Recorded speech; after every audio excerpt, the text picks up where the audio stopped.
اچھا میں سوچ رہا تھا کہ 10 دنوں میں ایک دم یہ ملک بدل کیسے گیا ہے.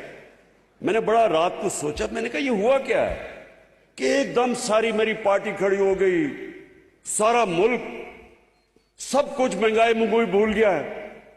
پھر میں نے جب غور کیا تو اب دیکھیں ہوا کیا ہے.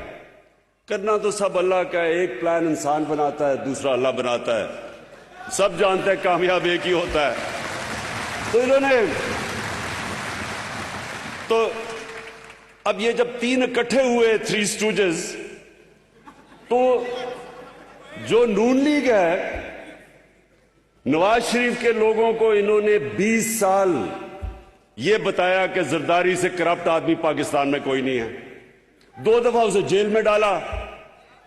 ادھر زرداری نے پیپلز پارٹی کو یہ بتایا کہ نواز شریف سے کرپٹ آدمی کوئی نہیں ہے. اس کے اوپر ہدایبہ پیپر مل کا کیس بنایا. وہ کیا تھا کہ یہاں سے منی لانڈرنگ کر کے, چوری کر کے پیسہ باہر لے کے جاتے تھے, ادھر فیک اکاؤنٹ سے واپس پیسہ لے کے آتے تھے. یہ کیس تھا, یہ زرداری نے اس کے اوپر بنایا تھا شریفوں پہ. اور فضل الرحمان کو ڈیزل نون لیگ نے شروع کیا تھا کہنا.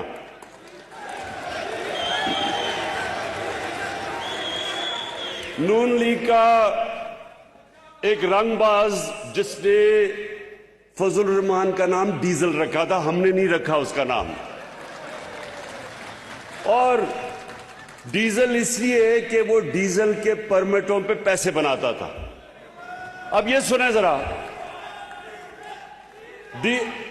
فضل الرحمان کی پارٹی سمجھتی ہے کہ پیپلز پارٹی اور نون لیگ چور ہیں.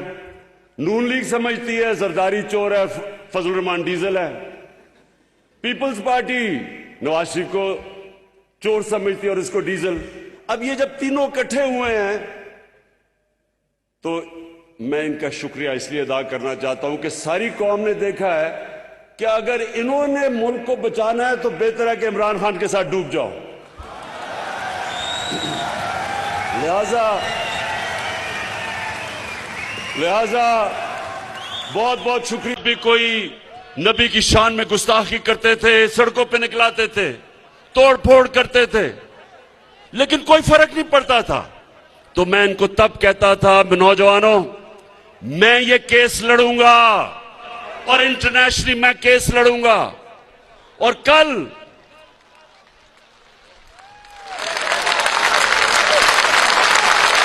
اور اللہ کا کرم ہے کہ کل یہ فیصلہ ہوا, یونائٹڈ نیشنز کی ریزولوشن ہوئی, 57 مسلمان ملکوں نے مل کے پیش کی پاکستان کی ریزولوشن اسلاموفوبیا کے خلاف.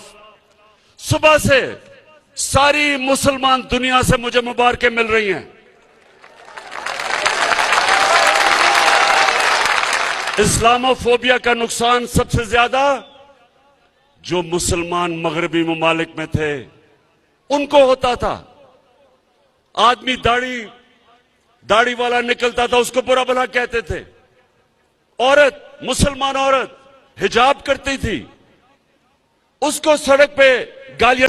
جو انسان 193 ممالک کے سامنے کھڑے ہو کر ہمارے پیارے نبی کریم کا دفاع کر سکتا ہے تو ہم مہنگائی کی خاطر اس کو کیسے چھوڑ